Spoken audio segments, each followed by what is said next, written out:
Hai sobat semua, apa kabar? Baik kan? Semoga kalian semua sehat selalu, bahagia selalu dan banyak rezeki. Kali ini Mimin mau melanjutkan cerita dari novel Menantu yang Diremehkan.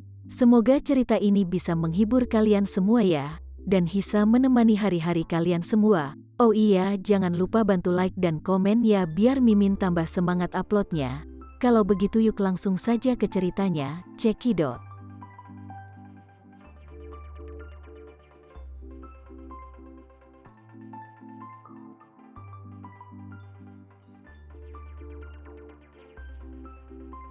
Chandra juga setuju saat ini, menantuku benar. Ibu mertuamu itu tidak tahu apa-apa. Jika dia jadi bos di perusahaan, maka dia akan menjadi bos yang kejam yang pernah ada. Dan perusahaan akan mati dalam seminggu. Hahaha. Rika memelototinya, "Hei Chandra, apa yang kamu katakan? Jangan lupa, yang patah adalah kakiku bukan tanganku. Jadi aku masih bisa menggaruk wajah dan mulutmu biar nggak ngomong sembarangan." Chandra kemudian menciutkan lehernya ketakutan, dan berkata dengan marah, "Sudahlah, aku malas debat dengan wanita sepertimu." Alena menggelengkan kepalanya tanpa daya, dan berkata, "Oke, ayah, pergilah berbelanja dengan Tama. Aku harus segera pergi ke kantor." "Oke anakku sayang." Chandra mengangguk dan berkata, "Kamu pergi dulu, kita akan pergi setelah ini." Saat dia berbicara, ada bel pintu di luar, dan Chandra membuka intercom video dan melihat beberapa pria dewasa berjas berdiri di depan kamera. Pemimpin pasukan itu berkata dengan hormat, "Maaf, apakah Tuan Tama ada di rumah?" Yang berbicara adalah Johan. Dan di sampingnya, ada Devano, Albert Hermawan, Aldi Aresta, dan Rudy. Sepertinya ada beberapa orang di belakang mereka, tapi Chandra tidak bisa melihat dengan jelas. Dia hanya bisa melihat ada beberapa pria dan wanita dari dewasa hingga paruh baya. Jadi, dia buru-buru berkata kepada Tama, "Tama, banyak orang yang di luar yang mencarimu." Tama telah mendengar suara Johan melalui pengeras suara sistem intercom. Dia tidak menyangka Johan akan datang ke rumahnya saat ini, dan dari apa yang dikatakan oleh mertuanya, tampaknya dia tidak datang sendirian. Jadi dia bangun dan berkata, "Ayah, aku akan membuka pintu." Alena bertanya dengan heran, "Tama, siapa sayang? Apakah dia orang-orang hebat yang kamu lihatkan feng shui-nya?" Tama tersenyum dan berkata, "Pasti mereka. Hanya mereka yang memanggil aku dengan kata Tuan." Alena menggelengkan kepalanya tanpa daya, dan berkata dengan bercanda, "Tuan?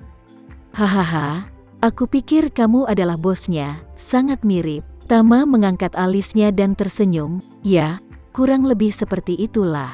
Kemudian, dia melangkah keluar dan berjalan melewati ruang tamu ke pintu. Saat pintu terbuka, dan Tama terpana oleh pemandangan di depannya, ternyata Johan, Devano, Albert, Aldi Aresta dan Rudy, dan tidak hanya itu. Mereka juga membawa beberapa orang di belakangnya. Albert juga membawa Anita dan Stephen, sementara itu Aldi Aresta juga membawa Andre Aresta dan Freddy Aresta. Tuan Libertus yang berwajah merah tiba-tiba datang bersama Linda Suteja dan Roni. Dan Dr. Wisnu juga membawa cucunya Ivy untuk berdiri di sampingnya. Bahkan Brian Lee, orang terkaya di Singapura, juga datang ke sana bersama teman laki-laki Tama saat di panti asuhan, yaitu Harry yang sekarang menjadi sopir dan asisten pribadi Brian Lee dengan pendapatan fantastis. Dengan begitu banyak orang hebat, mereka semua mengendarai puluhan mobil, besar maupun kecil, yang diparkir di sepanjang jalan pintu Andara Blok A. Sebelum Tama kembali sadar dari lamunannya, semua orang pada saat yang sama mengepalkan tangan mereka pada Tama dan berteriak dengan hormat, "Halo Tuan." Dengan begitu banyak orang yang berteriak bersama, semua orang yang ada di area villa terkejut. Banyak orang telah keluar dari teras untuk memeriksa apa yang terjadi. Ketika mereka melihat begitu banyak mobil mewah kelas atas, dan begitu banyak tokoh besar Jakarta dan Singapura berkumpul di pintu villa Andara nomor A05, mereka semua tercengang.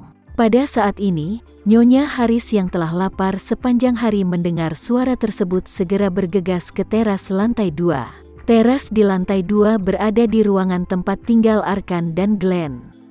Mendengar gerakan di luar, Vivian dan Diana sudah selangkah lebih dulu dibanding Nenek Haris untuk melihat sumber suara itu di teras. Ketika mereka melihat begitu banyak orang hebat di depan pintu rumah Tama, ekspresi Vivian dan Diana menjadi begitu jelek dan kelam. Pada saat ini, Nenek Haris juga berjalan dan bertanya dengan heran, kenapa ada begitu banyak mobil?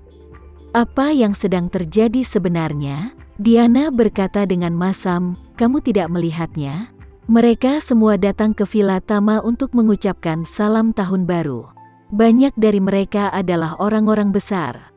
Lihat saja kepala keluarga Libertus dan Brian Lee, orang terkaya di Singapura juga ada di sana. Vivian berkata dengan mata merah, aku juga melihat Aldi Aresta dan Andre Aresta. Andre, pada masa lalu, adalah tunangan Vivian. Saat itu, Tama masih menjadi menantu yang tidak berguna di mata semua orang, dan Andre adalah calon menantu yang baik dan sangat dibanggakan oleh seluruh keluarga Haris. Vivian sadar bahwa dia akan menikah dengan keluarga itu, dan dia menjadi sombong seakan berada di atas awan.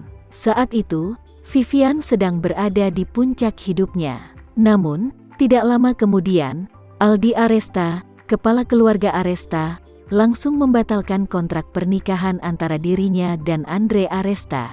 Meskipun Vivian telah bersama Andre selama beberapa tahun, dia harus putus dan tidak memiliki hubungan apapun dengannya. Kemudian, Vivian menjadi piala bergilir dan mainan pria kaya hidung belang. Dia menjadi sugar baby dan mengikutinya kemanapun. Alih-alih mendapatkan banyak keuntungan, dia menderita banyak kejahatan dan merusak reputasinya. Vivian saat ini bahkan lebih menyedihkan. Meskipun dia masih tinggal di villa kelas 1 Andara yang mewah ini, dia tengah kelaparan sepanjang malam, tetapi dia bahkan tidak punya uang untuk makan makanan. Ditambah saat ini, dia melihat Andre lagi, semua kenangan dari tahun itu muncul di depan matanya, yang membuatnya merasa sangat sedih. Dalam waktu singkat, mata Vivian berlinang air mata, lalu perlahan air matanya jatuh membasahi pipinya. Dia tidak bisa menahannya sampai tersedak dan berkata, Andre, kenapa kamu tidak menginginkanku, Andre? Kenapa kamu ninggalin aku? Kesalahan apa yang telah aku lakukan hingga membuatmu pergi begitu saja? Vivian berbicara sambil menangis terseduh-seduh. Melihat putrinya menangis seperti itu, Diana tentu sangat tertekan di lubuk hatinya. Dia dengan lembut memeluknya dan menghiburnya, Vivian, anakku, percayalah pada ibu, suatu hari nanti kamu pasti akan menemukan pria yang lebih baik daripada Andre. Tenang ya nak. Vivian menangis dan berkata, bagaimana mungkin? Reputasiku benar-benar sudah hancur sekarang. Semua orang menggunjingku. Mereka mengejekku karena menjadi simpanan omom. Dan jadi piala bergilir pria-pria hidung belang. Karena itu, Vivian berbalik dan memelototi nenek tua Harus yang menyebalkan, dan berkata dengan marah, ini semua karena kamu. Itu semua karena nenek yang tidak punya hati. Kamu memaksaku untuk jadi jalang? Jika bukan karenamu, reputasiku tidak akan hancur seperti ini. Jika bukan karena kamu, Andre dan aku mungkin masih punya kesempatan. Kamu menghancurkanku dunia aku. Nyonya Haris terkejut oleh raungan kemarahan Vivian. Dia melangkah mundur tanpa sadar, dan berkata, bagaimana kamu bisa menyalahkanku untuk ini? Apakah kamu dulu tidak setuju dengan penawaranku, ha? Vivian kembali memarahinya, kamu omong kosong. Jika kamu tidak memaksaku, bagaimana mungkin aku bisa setuju? Kamu hanya ingin membiarkan pria tua itu menggunakanku dengan imbalan investasi. Kamu hanya ingin menjualku dengan imbalan kemakmuran dan kekayaan untukmu. Nyonya Haris berkata dengan marah, Vivian, jaga ucapanmu ya. Dalam hal ini, apa aku juga dapat keuntungan darinya? Setelah itu, dia menunjuk ke arah Diana dan berkata dengan marah, jangan lupa, dia memberi kamu 500 juta di awal. tapi pada akhirnya itu digunakan oleh orang tuamu. Jika kamu benar-benar ingin mengatakan siapa yang menjualmu dengan imbalan kekayaan itu, kamu tidak bisa menyalahkanku sendirian. Orang tuamu juga harus diikutsertakan. Kamu juga harus diikutsertakan. Ekspresi Diana tiba-tiba menjadi sangat jelek. Meskipun kata-kata Nyonya Haris terdengar mengerikan, apa yang dia katakan memang benar. Awalnya, entah itu Nyonya Haris, Diana, dan Glenn, mereka semua yang merencanakan itu.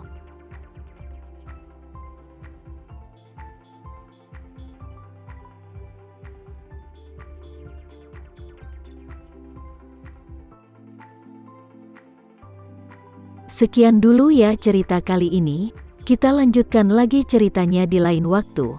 Oh iya, bagaimana menurut kalian? Semoga bisa sedikit menghibur kalian semua. Jangan lupa like, share dan komen ya. Untuk teman-teman yang baru nonton, jangan lupa subscribe-nya. Hehehe, kalau ada teman-teman yang ingin gabung langganan bisa langsung gabung saja untuk dapat fitur yang menarik dan sedikit membantu Mimin. Terima kasih sudah menonton, sampai jumpa lagi. Bye.